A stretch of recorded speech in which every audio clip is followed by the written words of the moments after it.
Let us be very clear. Hamas breached international law on the 7th of October.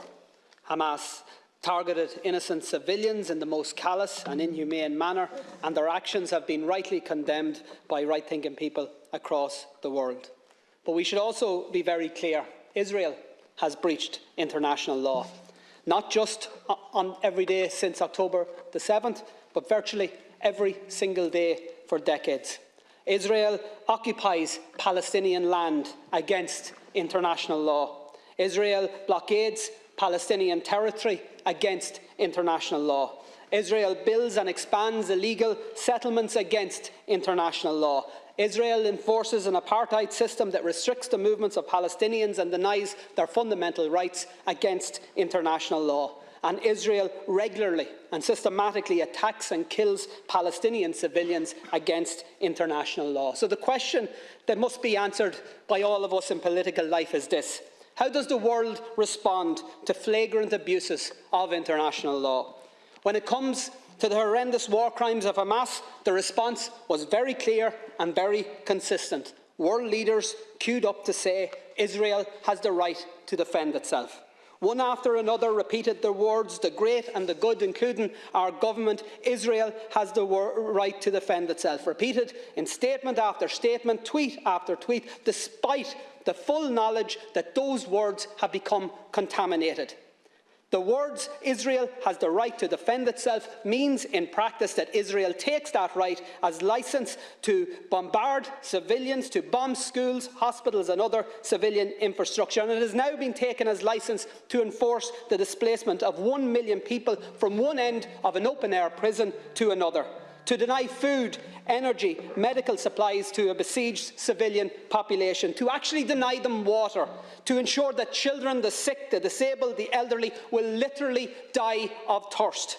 Israel has the right to defend itself has now become cover for Israel has the right to commit genocide right in front of our eyes.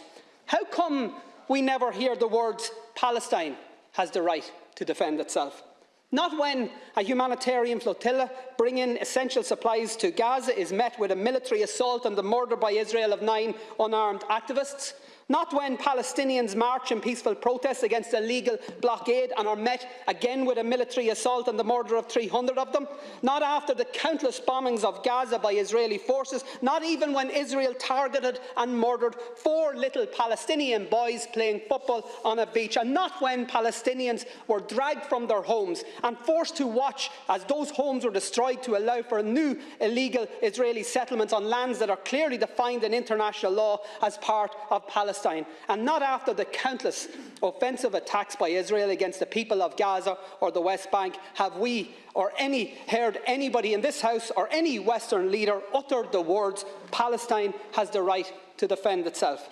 And why not? And by the way, I'm not asking you to say those words, and in fact it's just as well you don't, because we all know that the people of Palestine can't defend themselves. Not against one of the most powerful military forces in the world that is backed up by even more powerful military forces.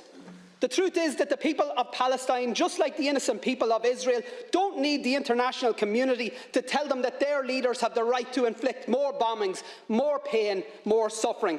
They need the international community to say stop, to say release the hostages, to say stop the bombings, the siege, the slaughter. They need the international community to tell Israel to stop the blockade, stop the apartheid, stop the annexation, to stop the genocide. And they need countries, Taoiseach, to lead the way. And Ireland should be one of those countries that leads the way. We know colonialism, we know oppression, we know conflict, but we also know conflict resolution. We know peace building, we know nation building. And because of what we know, what our history has taught us, our call tonight must be clear: immediate, full and unequivocal ceasefires, and a decisive international intervention that leads to negotiations and to a lasting and just peace settlement, and to, at long last, to a free, sovereign and independent Palestine.